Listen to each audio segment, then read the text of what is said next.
Everyone, I'm just going to wait a minute or so because we've got lots of people coming in from the waiting room. So we'll wait for people to enter and we will start in about a minute or so.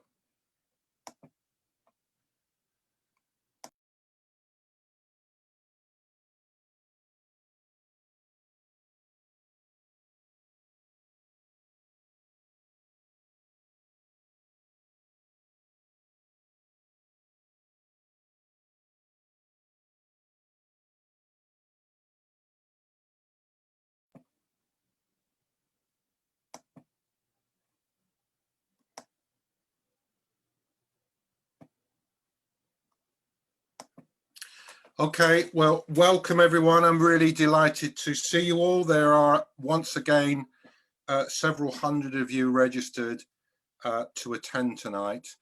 And I'm really pleased to welcome you to what is the concluding session in our series of 4 webinars on understanding apartheid and moving to freedom, justice and equality. My name, for those of you who don't know me, and if you don't, where have you been over the last 3 weeks?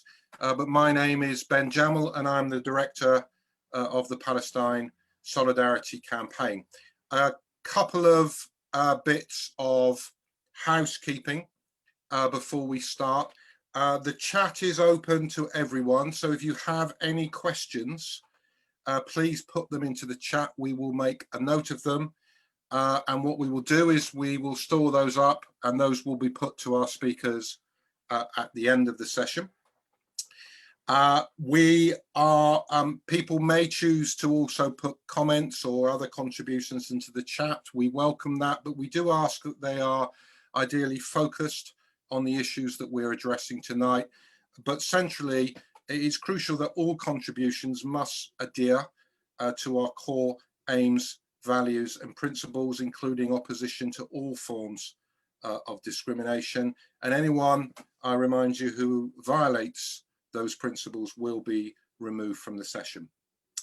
Now, as I said in the very first session, our intention in holding these events has been to establish, or if you like, reaffirm, not just the legitimacy of the application of the term apartheid as a description of Israel's regime of oppression over the Palestinian people, but its accuracy.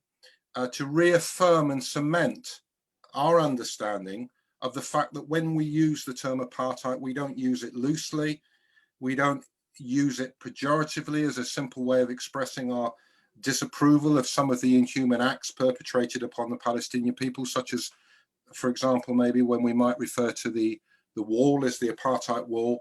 We use it as an accurate and comprehensive descriptor of the character and nature of the Israeli regime. And it's in establishing that truth over the past 3 weeks, we have followed the schema outlined in the report by Virginia Tilley and Richard Falk. All of you will have received that report. If there's a secondary purpose to all of these, it is to increase the visibility of that report. And we do urge you all to read it. It is long. It is very accessible, and if you feel you don't have time to read it all, I would urge you all to, at the very least, read the executive summary, because it is one of the most forensic analyses of the issues that we've been identifying over the last 3 weeks. Now, let's recall, in line with that report, that the crime of apartheid is defined under the Rome Statute in the following way: as inhumane acts committed in the context of an institutionalized regime of systematic oppression and domination by one racial group over any other racial group, and it is committed with the intention of maintaining that regime. So if there were 2 points that I would be keen to summarize from what we've addressed to date, they would be that, first and foremost, Israel meets the definition of an apartheid state because the laws, policies and actions its laws, policies and actions are designed specifically with the purpose of maintaining a system of racial domination by one group over another. As we identified last week, Tilley and Falk describe as a first general policy of Israel, that of demographic engineering. in order to to manufacture and to sustain an overwhelming Jewish majority in Israel, and to privilege the rights of that majority over the non-Jewish population, and specifically the Palestinian population. And secondly, the report focuses on the strategic, what it describes as the strategic fragmentation of the Palestinian people as a principal method by which Israel maintains this apartheid regime. So by war, partition, de jure and de facto annexation and prolonged occupation, Israel's divided the Palestinian people into different geographic regions, as we've heard and established, administered by different systems of law. And that is strategic because it serves to weaken the will and capacity of the Palestinian people to mount a united and effective resistance. And it also, we might add, serves to impede international recognition of how this system works as a cohesive whole to comprise an apartheid regime. In other words, it may lead us to have a focus on the occupation in the West Bank and in East Jerusalem, or on the siege of Gaza as discrete issues, without looking at the core and fundamental issue of a cohesive system of apartheid. So this final session is going to focus on what flows from this analysis. What should this understanding mean? What does it mean for Palestinians in their resistance? What should it mean for us in the solidarity movement in supporting that resistance and campaigning for justice? How do we support the move from apartheid to freedom, justice and equality? And maybe we'll touch on as well, what might freedom, justice and equality look like? Now, to discuss these issues, we are really proud to be joined by two expert and fantastic speakers. I'm going to introduce later Samia Al-Botmeh. Samia has stood in at the very last minute, and I'll say something more about that when I introduce her. Unfortunately, our designated speaker, our publicized speaker, Marwa Fatafta, had to pull out this morning because of ill health, so we all wish her a speedy recovery. We are delighted, though. Probably someone like Tony Blair once said, out of misfortune comes opportunity. But we are delighted to have Samia able at short notice to stand in. We also hope later to be joined briefly by Kevin Courtney, General Secretary of the NEU, but he will be speaking, we hope, in his capacity as the international spokesperson for the Trade Union Congress this year, and he will be speaking to us about the recent motion that the TUC passed, which for the very first time for the trade union movement in the UK identified Israel as an apartheid state. But I'm very pleased now to introduce our first speaker and hand over to him, Hazem Jamjoum. Many of you will have heard Hazem before. He's a writer, an analyst, a policy member at Al-Shabaka, the Palestinian Policy Network, former communications officer of the Badil Resource Center for Refugees' Rights, and editor of Al-Majal. And I'm very, very delighted to welcome him and hand over to Hazem. Thanks, Ben. I hope you can all hear me okay. And also thank you for the PSC for organizing 4 weeks worth of events to get this really important subject discussed by some of the best people to discuss it. It's been about, I think, 20 years, at least for me, trying to get people to understand Palestine in an apartheid framework.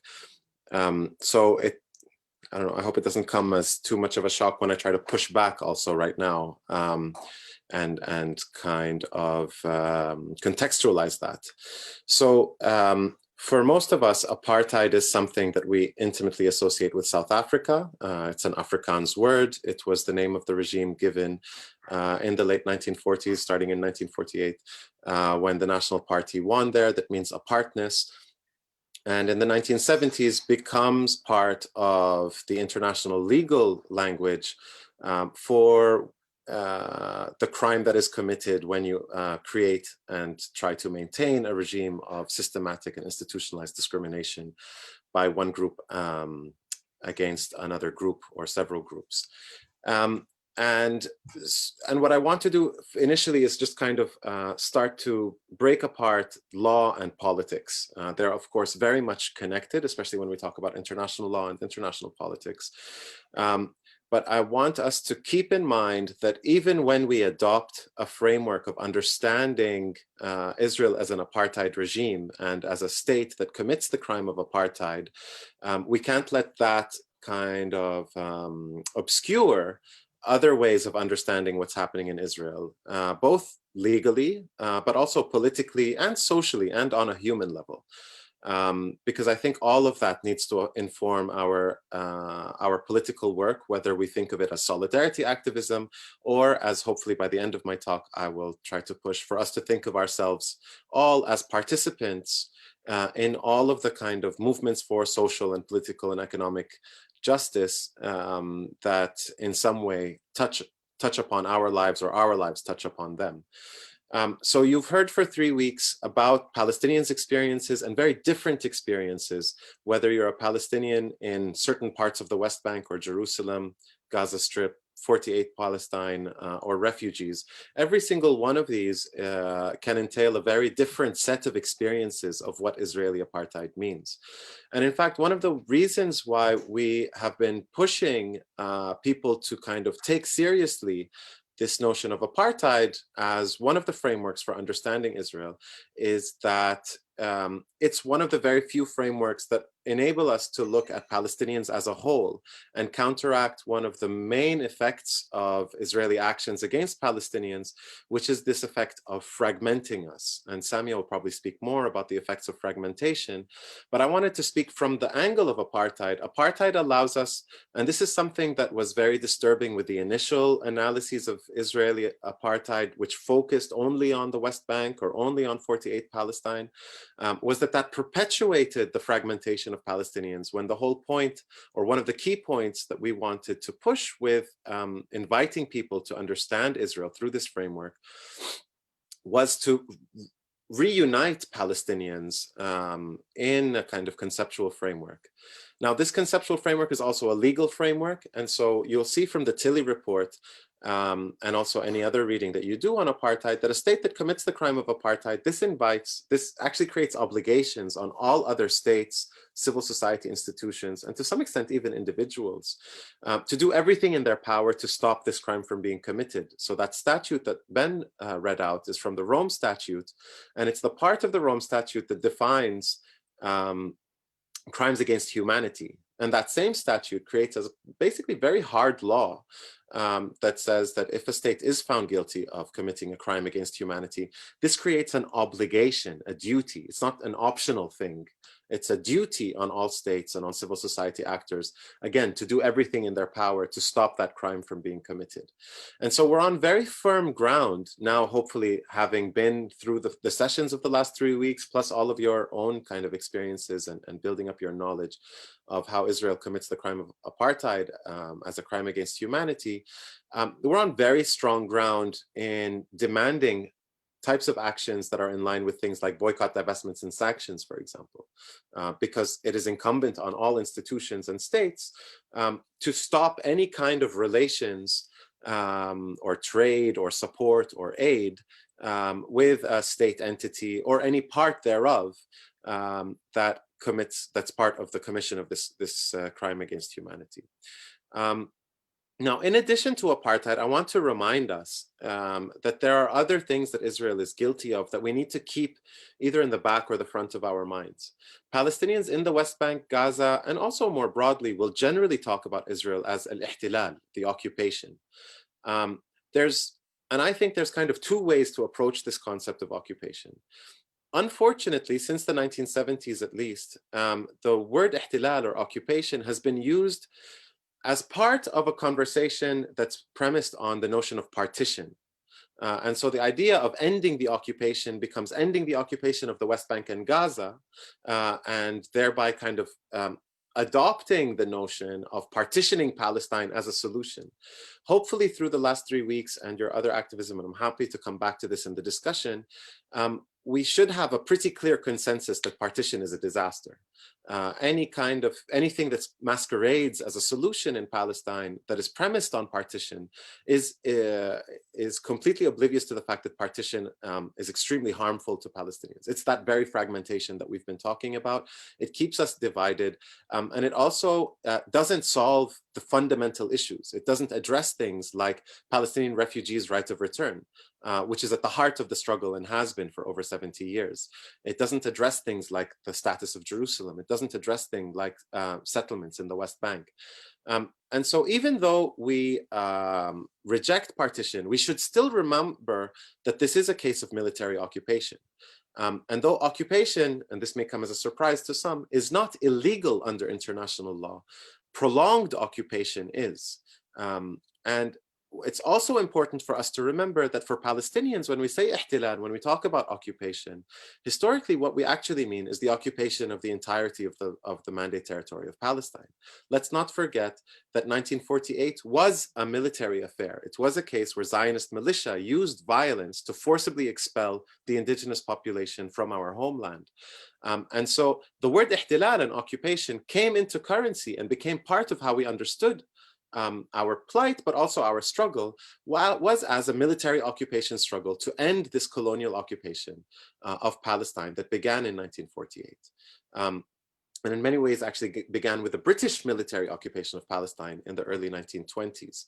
And so we need to also kind of be able to hold multiple thoughts in our minds and think about apartheid and center the notion of Israel as an apartheid state, because it is, but also remember that we're dealing with a military occupation with all of the effects of that. And Samia can speak even just about her experiences in the last week regarding what military occupation kind of looks like, but you've also kind of seen and probably experienced, those of you who have been, the kinds of things that checkpoints and daily military raids and daily arrests can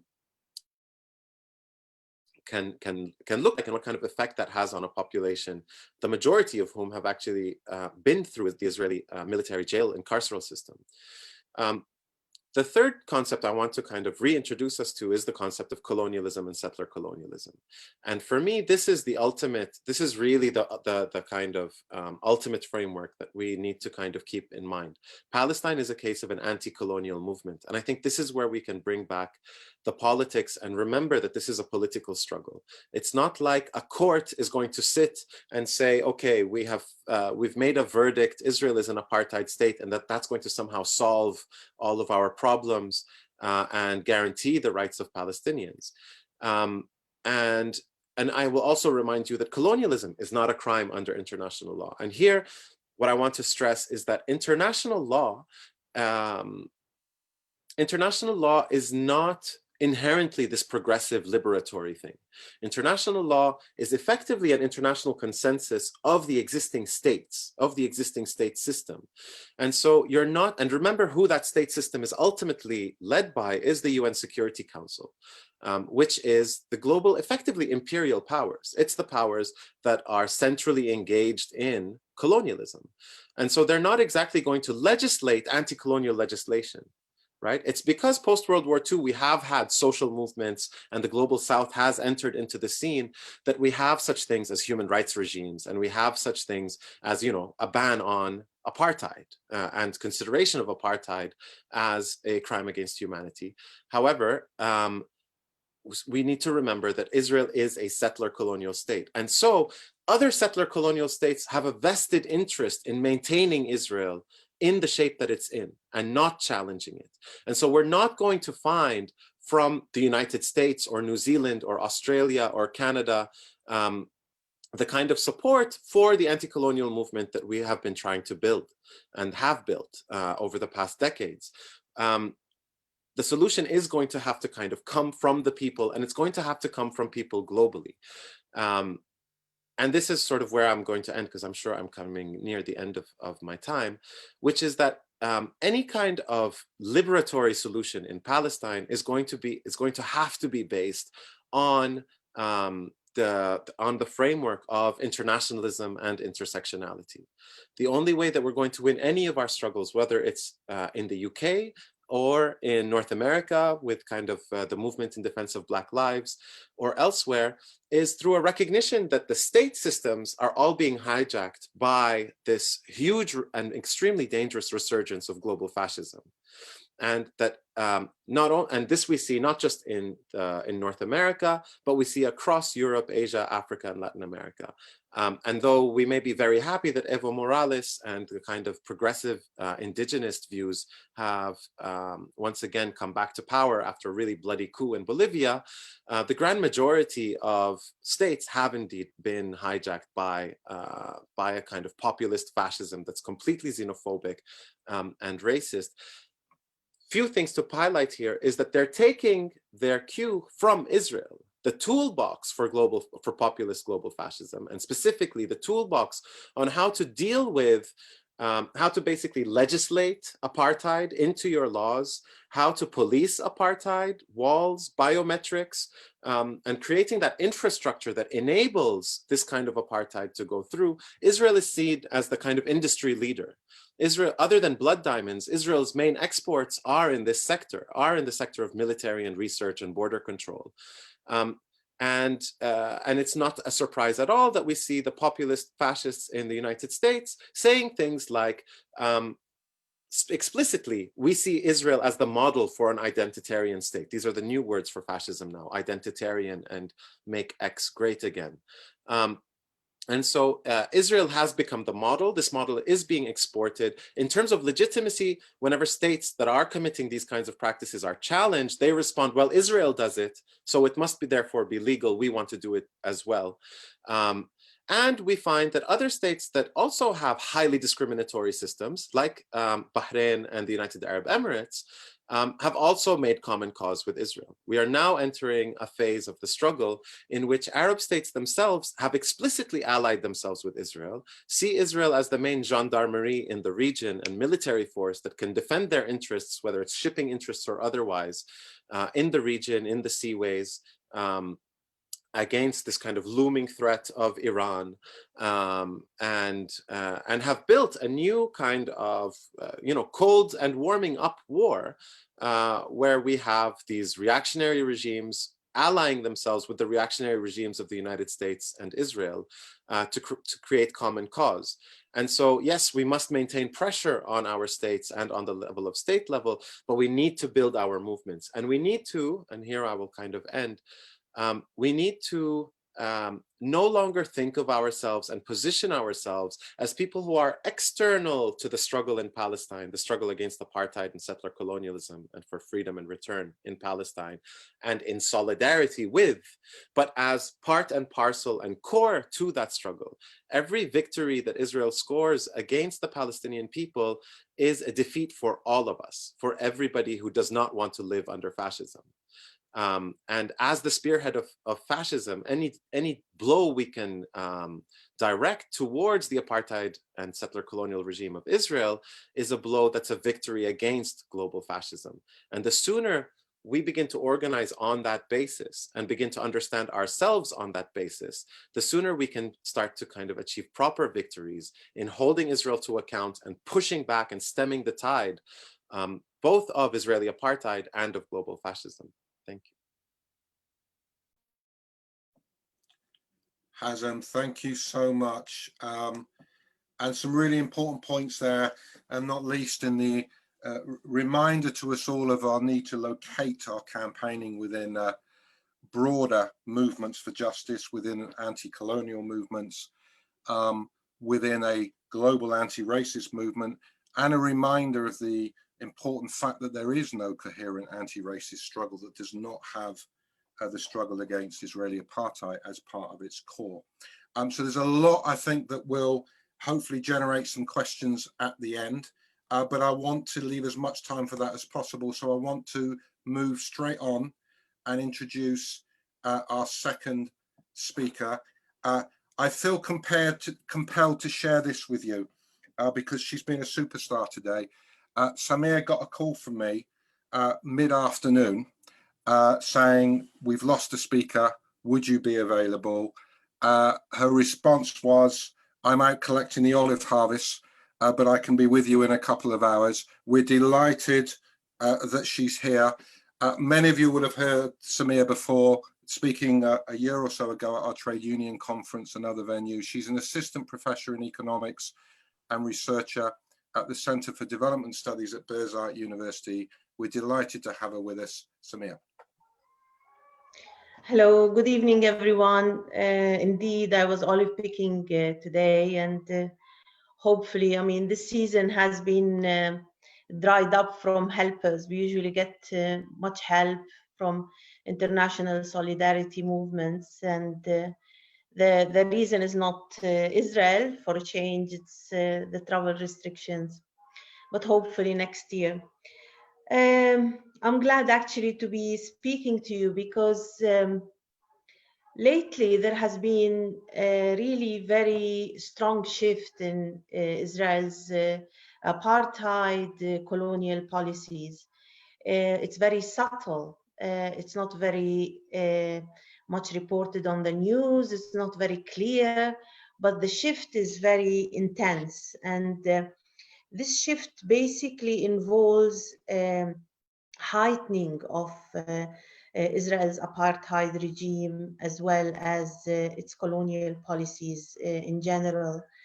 There has been, I mean, the colonial process, Israel's measures have always been hitting at the Palestinians.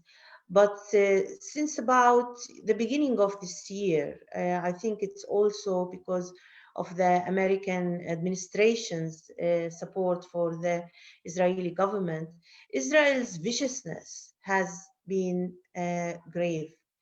And this reflects itself in every aspect of life in Palestine. The fragmentation of the Palestinians in Gaza, in the West Bank, in Jerusalem. This is a new sort of area that has been, Jerusalem has been totally secluded from the West Bank, governed by a totally different set of rules and regulations and measures than Palestinians inside Israel, Palestinians in the diaspora. Israel's creation of this fragmentation of the Palestinians and intensifying in a way the different measures of subjugation has rendered the lives of the Palestinians very difficult, but also very different. Palestinians living in the West Bank totally face a different reality from that in Gaza. It's all harsh. It's all colonial in nature. It's very difficult. And Israel, of course, I mean, this is a lesson that Israel learned from ex-colonialists. This is how you rule a population. You divide the population, you create different realities. People then, the colonialist hopes, people then will lose sight of this common goal of liberation. So this sort of this fragmentation that Israel has created and in a way feeds has made life very, very difficult, particularly its intensification of the apartheid regime within these territories. For us in the West Bank, there has been a very much rise in building and starting apartheid roads.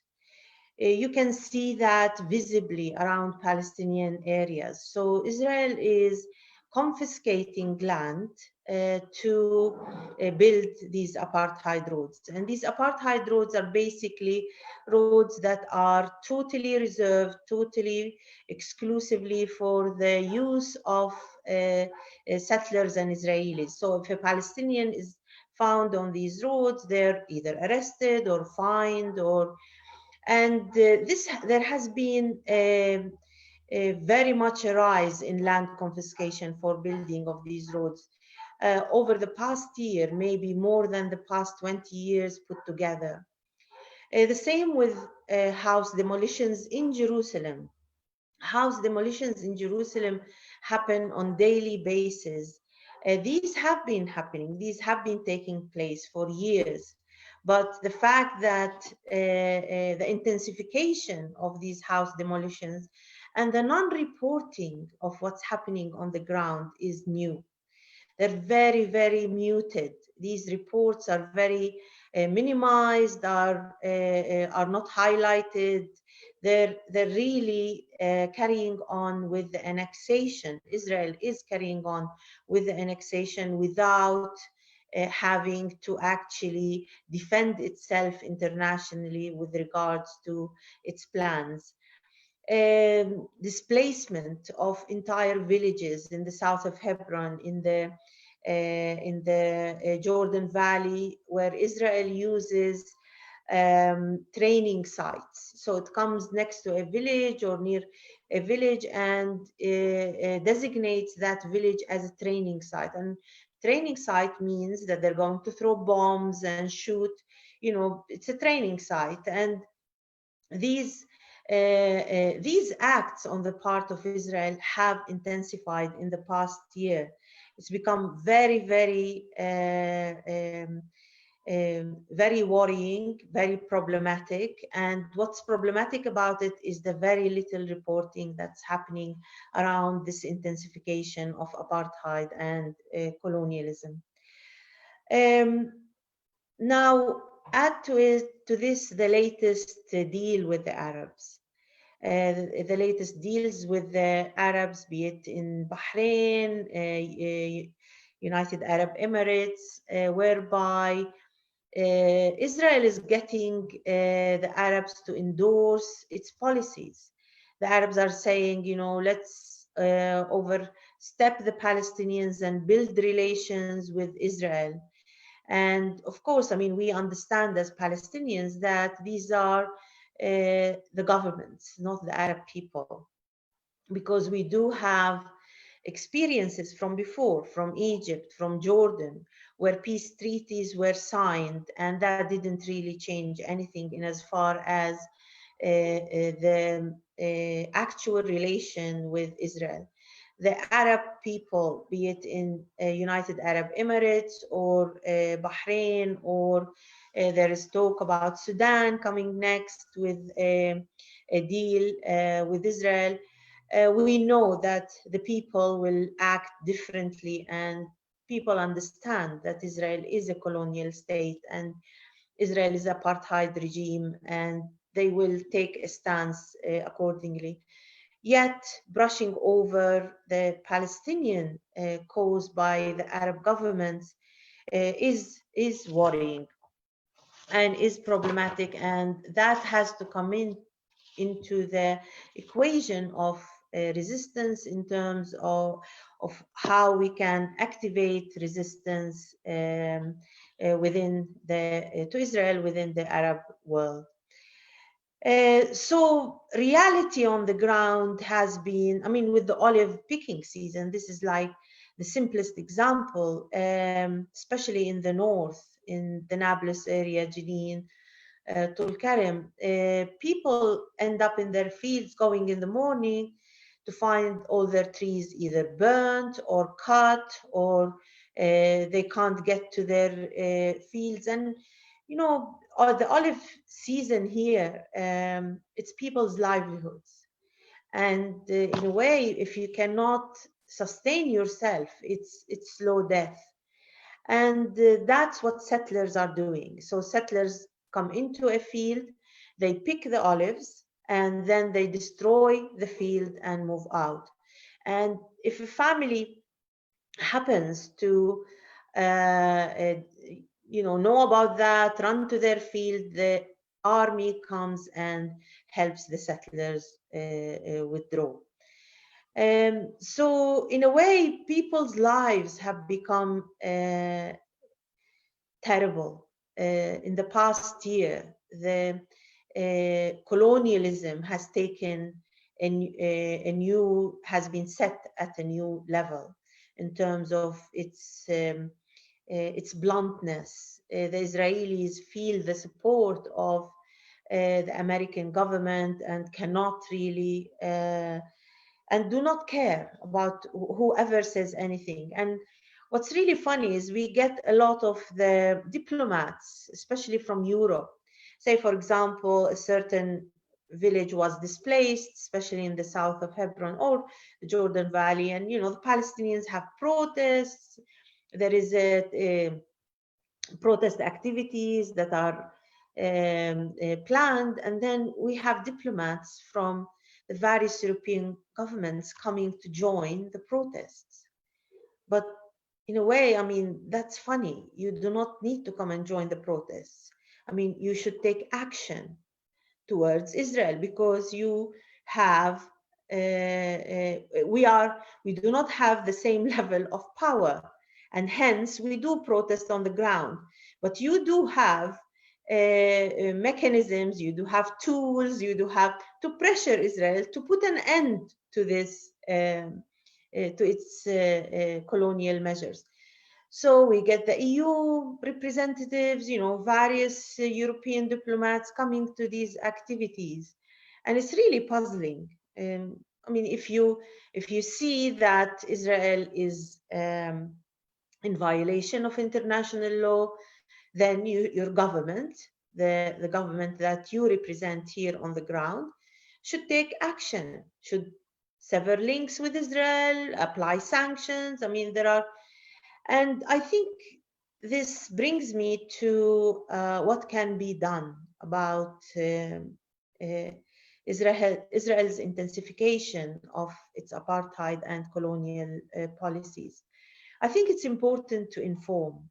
The news is muted around what's happening, and therefore I think it's important to bring that out and explain and inform, educate people about what is happening.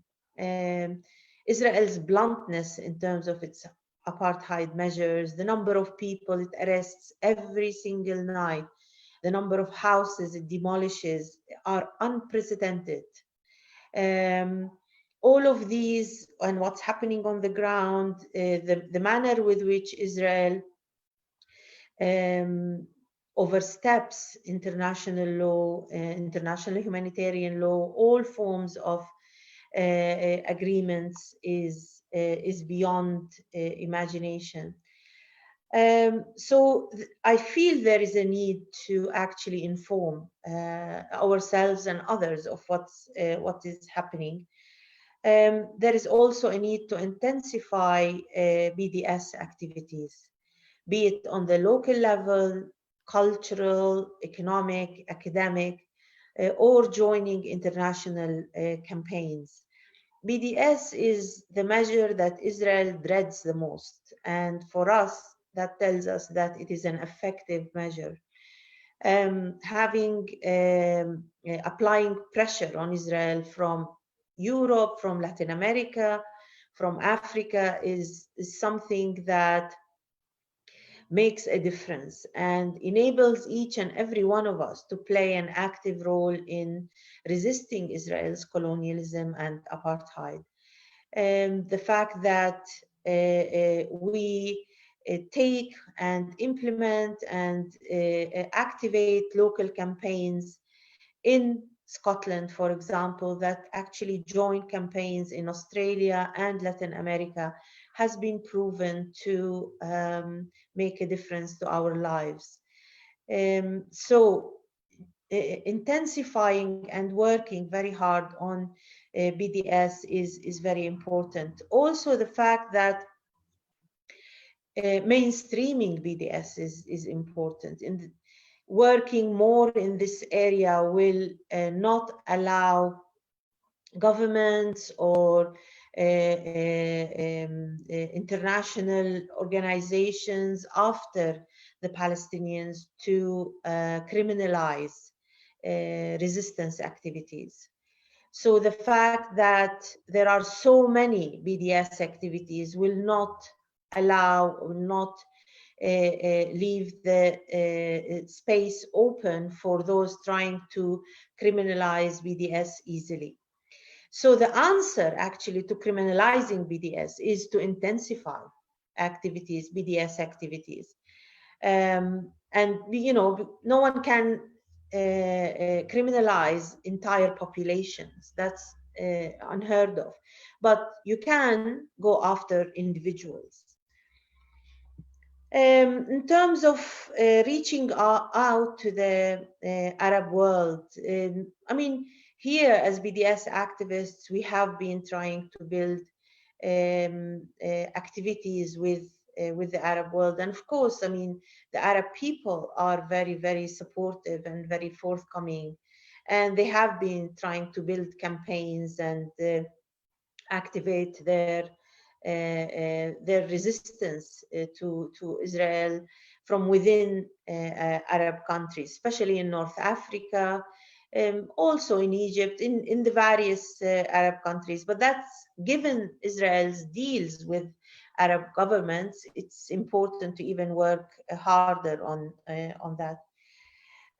I think the fact that we're having the pandemic around the world has, in a way, put in light other issues. So it is important to keep on pressuring members of parliament on the Palestine issue. There is sympathy. I mean, we see it here in Palestine. You know, diplomats come to sympathize with us. So this sympathy should not just be left, because at the moment what we feel is like, oh, these poor Palestinians, they're suffering. Let's go and, you know, give them a nudge, make them feel better.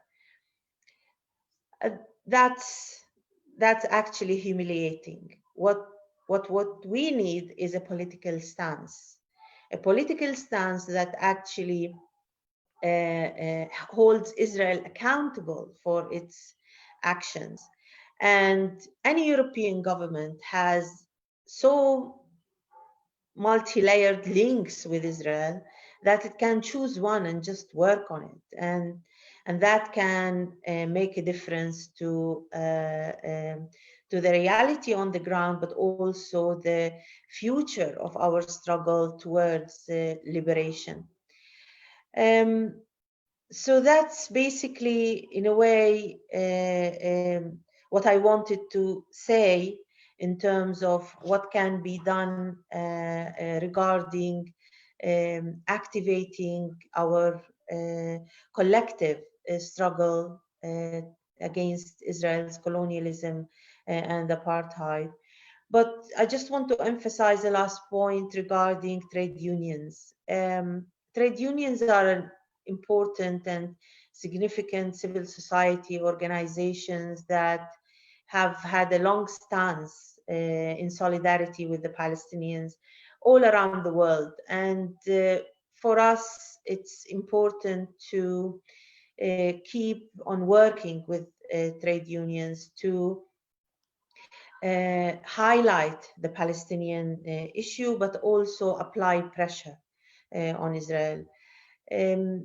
Working through BDS actually undermines Israel's not just actions and measures and so on, undermines the logic of colonialism, because it shakes Israel's assumptions and Israel's image as a liberal country around the world. And this is why, partly, why Israel, in a way, fears BDS. It's not just about actions, it's about the logic of how Israel operates, and this logic is basically dismantled through our BDS forms of resistance. And finally, I just call upon you all to continue to stand in solidarity with us, and thank you for your long-standing support. Thank you, Samia. Thank you for the reminder of the reality of apartheid as a lived experience, but also for taking us straight to the fundamental heart of what we're looking at this week, which is what should we do? And you've led very neatly to our final speaker, because you talked about the importance of civil society and of the trade union movement. And the Tilly-Falk report ends with a list of responsibilities. It talks about the responsibilities of states. It talks about the responsibilities of civil society not to aid and abet apartheid, not to be complicit. So I'm really delighted to welcome our next speaker. He is a great friend of the movement in his usual hat, which is as General Secretary of the NEU, but he is here specifically this evening with his additional hat, that of this year, the spokesperson on international issues for the TUC. And he's here specifically to make reference to the very important motion passed by the TUC within the last month, that for the first time for the trade union movement in the UK acknowledged the reality that Israel is a state practicing apartheid. So we are really delighted to welcome Kevin Courtney. Thank you, Ben. And it was great to hear Samia just there. And I missed most of what you said, Samia, but what I did hear was just fantastic. I'm really sorry that I'm late for the meeting and I do have to leave. We are just in the middle of all sorts of disputes around the question of COVID in schools in my day job role that Ben talked about. So yeah, I've been elected. I'm the Trades Union Council, General Counsel, spokesperson on international affairs, and really pleased to be here in that capacity. But like Ben said, I'm also the Joint General Secretary of the National Education Union, which is a new union relatively. It's the amalgamation of the NUT and the ATL. And we are the 4th biggest union in the UK, the biggest education union in Europe. I'm really proud that my union is affiliated to the Palestine Solidarity Campaign. My union in normal times has been organising delegations of our members, teachers, support staff, to go to the West Bank most Octobers, and members meet teachers, children, other education workers there, and come back and report in their branches and talk about what they've seen in Palestine. My union is also very proud of other work it's done with like Defence of the Child International and looking at the question of detention of Palestinian children. I just want to say that personally, before I was in any of these positions, I was a teacher and a union activist in Camden, and involved with the a twinning project between Camden and Abu Dis, which is, you probably know more than me about these things, but in East Jerusalem. And we had twinning where teachers would move and children sometimes come here. And I went on a deputation to Abu Dis. It was a long time ago. And I know things are a lot worse than they were when I went there. It was 2006, I think, when I visited. But then seeing the land that the settlers were taking from the people in Abu Dis, the taking over of the water resources, the roads that the settlers were traveling on, and coming back and reporting, as many of the people who go on our delegations are currently doing. But so I feel like I have a personal commitment to this question. And Ben asked me to come and talk about the use of the word apartheid and the TUC motion that was passed this year. And before I say that, I just want to go back as well to, as a younger person, I was involved in the anti-apartheid movement, the struggle against apartheid in South Africa. I was involved in the boycott movement, doing lots of active boycott work around fruit and standing outside supermarkets and talking to people about apartheid in South Africa. And there are lots of parallels and they need to be built on. There are some differences, of course. The South African government had an economic model where they needed the black people in South Africa, and it's not clear that the Israeli government has got such an economic model, and that leads some fighters from the South African anti-apartheid struggle to say the situation in Israel is like apartheid, but worse.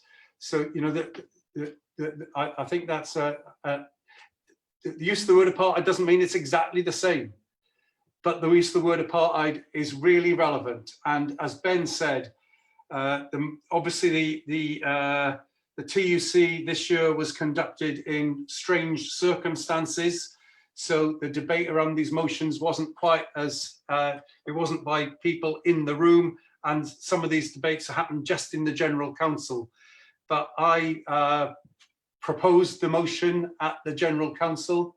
It was voted for with no votes against, and it does introduce the word apartheid into the description, in the context of the State of Israel. And we were reflecting in that there is a growing body of legal analysis which examines the crime of apartheid in the context of Israel and the occupation of the Palestinian territories. And that legal practice, and I'm a bit embarrassed to talk about this because I think people on the call might know more about the detail of this than myself. But that body of legal analysis draws on the Rome Statute that defines apartheid as a crime against humanity. It draws on the International Convention on the Suppression and Punishment of the Crime of Apartheid and the International Convention on the Elimination of All Forms of Racial Discrimination. And there are now many experts who are saying that in the State of Israel, there are apartheid policies and practices, and that there are crimes therefore being committed. And I think it's important to think that not only is it that there are legal minds looking at the legal definitions of apartheid in established international law that are coming to that finding, but there are a wide range of other people who reach that same conclusion. And it's not just people who regard themselves as part of the political left, like I do, or not just trades unionists. In February 2020, in response to Trump's plan, Peace and Prosperity Plan, an open letter was sent, signed by a cross-party group of former foreign ministers, so conservative foreign ministers, Labour foreign ministers, which said the plan envisages a formalization of the current reality that in the occupied Palestinian territories, in which two peoples are living side by side without equal rights. And such an outcome has characteristics similar to apartheid, a term we don't use lightly, they said. So the use of the term apartheid is coming from serious legal minds, serious legal jurisprudence, looking at what the international definitions are. It's coming from ex-foreign ministers of the British government, from the Conservative Party, as well as from the Labour Party, saying that the doctrine of separate development, unequal development, two peoples living side by side without equal rights is essentially apartheid. So that's why the TUC motion, the motion came from one of the affiliates from Unite. That's why that word was used. It was used advisedly, it was used with thought. It's not just throwing the term out, and it's saying that there is a real reality to the use of the word apartheid.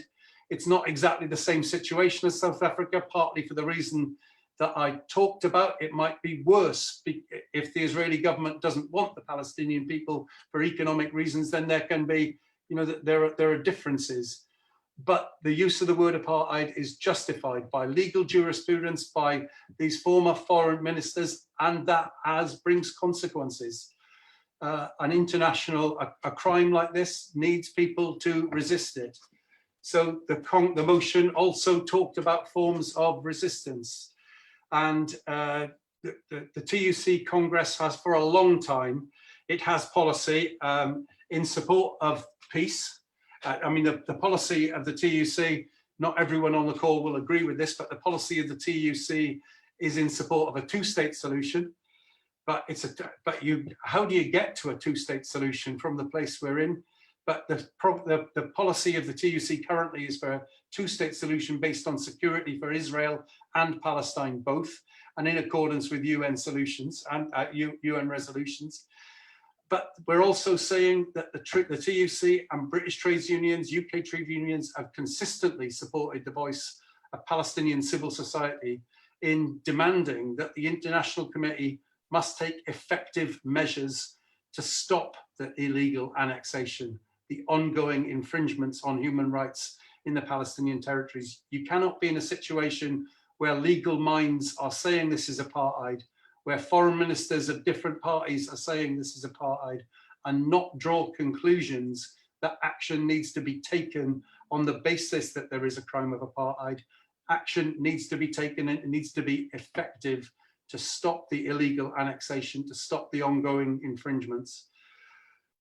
So that, I mean, that's, you know, the question of what we do is informed by the fact that there is a crime going on. We cannot be bystanders to the crime. We have to act to try and stop the crime that is being carried out there.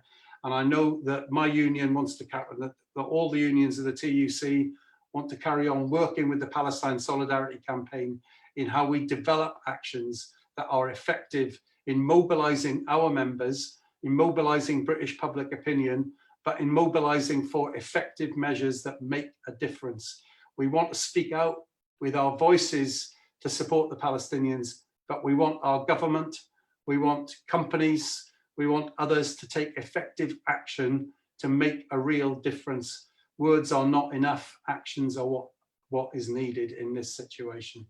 So thank you very much for inviting me to be here today. I'm really pleased to have been part of this call. I am very sorry that I was late and not here for all of it.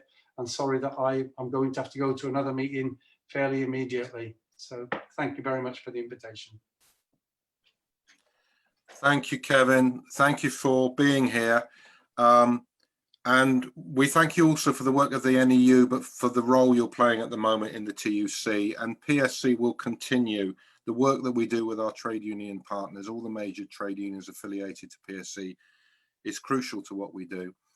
And the motion that was passed is extremely important. You know, part of our aim, part of what we have to do, as we've heard tonight, and part of the aim of these seminars is to normalize, to mainstream the use of the word apartheid, because it's accurate and because consequences flow from it. You do not normalize relations with a state practicing apartheid because it is not a state that's, like many states, just committing human rights abuses, or like many states has racist laws. As Virginia Tilley said, when you're an apartheid state, the sustenance of that system of discrimination is in the very DNA of the state, and it will not change, history tells us, without external pressure. So that is our task. Now, we're at 7, but we intend to run on for another 10-15 minutes because I do want to take questions. We've had a lot of questions posted into the chat, so please stay with us and stay also because I want to give you some tasks at the end and things to do. But first of all, the first question we've got is, can you say what you think are the fundamental challenges in getting, what are the barriers to getting this narrative of apartheid accepted within the political mainstream? I don't know who wants to take that first. I can take a crack in the interest of time. I think one is understanding what we mean. So I think kind of, you know, I think people initially who haven't come across this before will assume that apartheid just becomes any other 4-letter word that said Israel is bad. And so that's one obstacle, is that people think you're just throwing out any other word. 2, the fact that a very large portion of today's population doesn't remember South African apartheid, and so doesn't necessarily have the same reaction to it as those of us who do have an understanding of what apartheid in South Africa was. 3, for those who do have that understanding, we have this reaction which is based on, this is the most common one, which is based on, whoa, Mo, but South Africa was so terrible. We don't have this information about Israel, therefore you must be exaggerating and lying. And herein lies kind of the main other problem, which is the vehicles for educating the public. So the media doesn't do a very good job, or a job at all, about educating the public about apartheid. And again, given what I just said about the nitty-gritty of that fact that apartheid is an internationally defined crime, and that Israel is actually committing this crime far more than South Africa was actually, by most South African activists' analysis who've been to Palestine. And so you don't have a way of getting that information. What is apartheid? Why is it bad? And how is Israel committing it? That's a lot of information to get across in a tweet, which seems to be the attention span of many publics. And so it requires actually kind of systematic work on all three of those. I think the world has done a disservice by not recognizing what apartheid was in South Africa. That really needs to be taught in schools. That should be part of everybody's common knowledge, regardless of age. And I think another major disservice that happens is the reduction of Nelson Mandela to a non-violence figure. Nelson Mandela was imprisoned for being the head of the militant wing of the ANC. The man was a militant freedom fighter. Whitewashing the South African struggle as a kind of Gandhian non-violence movement really just completely misses the point about what the struggle for liberation in South Africa was. Another aspect of this is the fact that people now have this impression that South Africa was a struggle against racism, that it was all along kind of something that was framed as an anti-racist struggle. South African anti-apartheid activists to this day call it the liberation struggle. This was an anti-colonial liberation struggle that used all forms of resistance at its disposal. And there's a major disservice that has happened to that struggle to kind of reduce it down to some kind of flower waving and kind of, specifically single issue anti-racism focused struggle. And I think the parts of that struggle that weren't complete, the restitution of the land, the actual liberation, the economic aspects of that are still very much with us. And in South Africa, we very much have a case of racist economic apartheid that's still in place. So I think these are just some of the obstacles that we're facing. Thank you, Hazem. Samia, is there anything you want to add in the answer? No, not really. I mean, I agree with what Hazem noted. I think it's important to understand better Palestinian, the form of Israeli apartheid, and I cannot agree more with Hazem regarding what South Africans have been saying about the Israeli version of apartheid. I mean, it's been written again and again that the form of Israeli apartheid is much worse than the apartheid system that was in South Africa. And the comparison between the two is important. Our struggle, be it set on the terms of anti-apartheid struggle or anti-colonial struggle, is not unique in the historical sense of it. Many peoples around the world have been through these struggles, and hence it is important to understand better these struggles and work together to end all forms of oppression. And hence the alignment with movements around the world is very important. Thank you, Samia. There's a question that is directed at you, Samia, and it's you talked about the deals being done between Israel and Arab states, and the question is really asking, I think, a little bit more about what's your view on the implications of this on the Palestinian resistance, I guess the morale of resistance, but also the strategy for resistance. In a way, we have been shocked, actually, especially with the UAE deal, because it seems that they're normalizing the relationship very quickly. So we read in the news yesterday that Israelis wouldn't need a visa to enter UAE and vice versa. Yet, in a way, we see, we see the peoples, the Arab people, the peoples of the Arab countries, as they are aware, they are conscious of what's happening. And as much as the deal with Egypt and Jordan actually fell through in reality, because they couldn't bring people on board. People kept on thinking of Israel as a colonial apartheid regime, and hence refused to normalize. Their governments pushed very hard for normalization, and the people didn't. And we again rely on that with the rest of the Arab peoples. For us as Palestinians, we think that we need to work more on building common resistance activities and strategies with the Arab world. They understand very well what's happening, so the need to explain and clarify is much less. But there is more need to bring on board the Arab people into the struggle scene with the Palestinians. Hazem, did you want to add anything? No. Okay. There's a question that is specifically directed at you, Hazem, which is indicating that you were a key person in setting up the Stop JNF campaign. Can you say something about the JNF role in Israeli apartheid?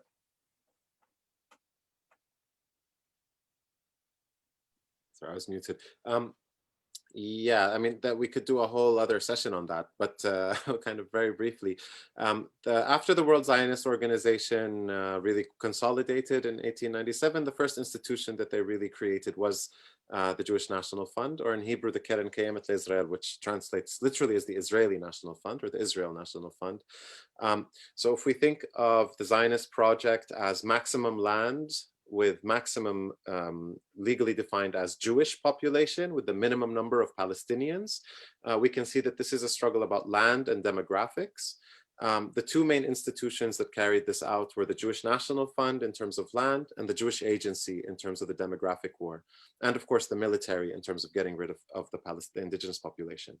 The Jewish National Fund was tasked with acquiring as much land effectively between Egypt and Iraq as possible, focusing on the area between the Mediterranean Sea and the River Jordan. And they used every means at their disposal to do so before 1948, but it was pathetic. They weren't able to get their hands on any more than 5 or 6% of the land in Palestine that they were mandated to get. And so it fell to the militias to take all of that. What happened after 1948 is where it gets interesting, because 13% of the land of 48 Palestine was given directly to the Jewish National Fund, and then most of the remaining land was classified as Israel lands. This is the land of the refugees, was classified as Israel lands, and then put under the authority of something called the Israel Lands Authority, the kind of majority vote on which is from people appointed by the Jewish National Fund. And so if we look at all of kind of the 48 territory of Palestine, so what became Israel in 1948, the 93% of that land, the Jewish National Fund has a direct say in what happens to it. And the Jewish National Fund in its own bylaws says that any land that comes under Jewish National Fund control can only be used for exclusive Jewish settlement and is to be held in the name of the Jewish people for eternity, or in perpetuity is the phrase they use. And so it's institutionally built. Basically, this is how Israeli apartheid works when it comes to land. It's done through the Jewish National Fund. Effectively, as Yuri Davis has argued since the late 80s, by the way, by the Israeli state passing laws that don't look like discriminatory laws. They look like regulatory laws on land. But what it actually does is it subcontracts decisions relating to Palestinian land and refugee land in particular to the Jewish National Fund, right? Through these kind of complicated legal maneuvers. But effectively it says, okay, effectively the Jewish National Fund has a prime say, or the final say, on what happens to Palestinian land. And the Jewish National Fund is structurally built to discriminate against Palestinians and to use that land exclusively for Jewish settlement. Plus, the Jewish National Fund rebranded itself as an environmental organization. And so they basically plant trees on Palestinian refugee lands. And so these are national parks. And so in 52 countries around the world, including the United Kingdom and Ireland, it operates as a charitable institution. And so your taxpayer goes to subsidizing its work because we're planting trees and doing something nice for the environment. And so it's really a pillar of Israeli apartheid. And thank you for that question. And thank you for remembering those days when we set up the campaign, Michael. Thank you, Hazem. And as you said, there could be a whole other session devoted to that. In fact, there is one coming up. I've just asked someone to post a link. So there's an ongoing Stop the JNF campaign. PSC is very proud to support it. There's a webinar coming up soon. If someone posts a link, I can see Annie, who is Annie O'Gara, who is one of the key people behind that campaign, is on this. So if nobody else does, if Annie can post a link in the chat, that would be great. I'm conscious of time, and I've got a challenging but I think really good question to finish on for you both, because we titled this Towards Freedom, Justice and Equality. And so the final question is for both of you, what is your vision of the future post-apartheid? What will that look like? I don't know who wants to take that first of all. You go, we can go on Hazem. this, sure. And then, my vision for the future, well, I guess I can kind of list some things. The defeat of Zionism. There is no justice in Palestine without the complete and total defeat of the Zionist project as a white supremacist, racist project. 1 state, 16 states, this isn't the question. The question is, do we have states in the world that say we are a state for only one kind of people and everyone else is going to be treated like some other kind of species? And actually, do we have states that treat other species as things that need to be wiped out is a whole other question that needs to also be central to the agenda of this future. I think the environment, Palestine needs to be seen as the people of Palestine, the Palestinian people and the Jewish people who are now also kind of our neighbors in that country and who came as refugees to that country, but whose leadership brought them there as part of a project, as of a settler colonial, ethnically pure racist white supremacist project. The human beings on that land need to be able to determine our own future together on the basis of justice, not on the basis of profit and military supremacy. And what justice means in this case is obviously it needs to be an environmentalist future. It needs to be a feminist future. It needs to be a future that doesn't discriminate based on sexuality or on ability. It needs to be a future where people who were expelled from the land have every right to be on that land and to be treated with dignity on that land. And for really what I want to see is for Palestine to be an agent of change globally as a place where everyone will always be welcome as a refugee or fleeing some kind of persecution, and that plays an active role in fighting fascism wherever it peeps its ugly head. Fantastic. Samia, last word with you. I mean, indeed, I mean, for us as Palestinians, decolonization, we're always asked, do you want 2 states, 1 state? The form of political resolution is irrelevant. What matters is liberation and decolonization. We have to basically live with our neighbors on equal terms, just terms, and not discriminated against, not dealt with as 5th-class citizens. That's basically what we wish for, and we believe that it is attainable. We believe that it is possible, and that's why we continue to struggle. That's why we have never given up. And that's why we will never give up till liberation, till Palestine is for all its who live here on equal and just terms. Thank you. And can I ask you all, first of all, to join me in a virtual round of applause for our 2 fantastic speakers this evening, and in their absence for all of the speakers we've hosted over the past 4 weeks. I want to end with these thoughts, really. We're sometimes asked, I sometimes get asked in speeches, what's Israel's strategy? How does it think it's going to sustain this? And its strategy is built on 2 pillars.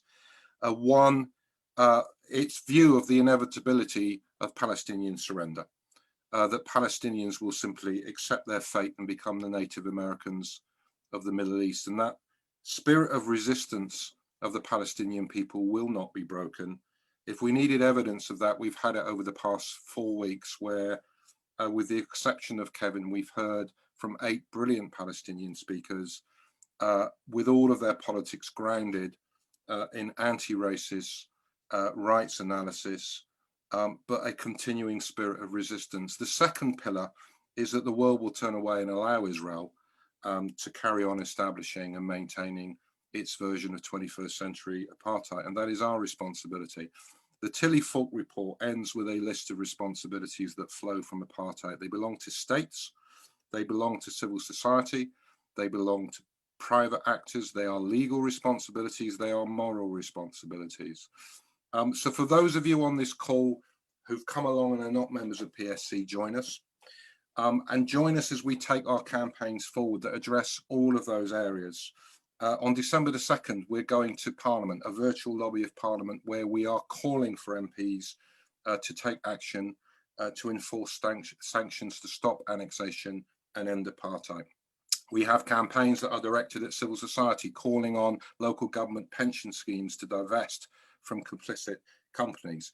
We have campaigns that are supporting students who are campaigning across campuses all over the UK for their institutions, their university, to end their complicity and their investment in complicit companies. We have campaigns that target complicit companies like Puma and HSBC directly. There are over 60 branches of PSC campaigning week in, week out. We need your strength. We need you to join us. So thank you all for coming. If you've not read the Tilly Falk report, read it, distribute it. Join us in our week of action that begins on November the 25th with a Student Day of Action, a National Day of Action on November the 27th, a Lobby of Parliament on December the 2nd. Join us next week, same time next week, for a fundraiser with the comedian Amazar, who's going to help us raise funds to take our campaigns forward. Thank you all for attending. Thank you to our 2 fantastic speakers this evening. Thank you very much and good evening.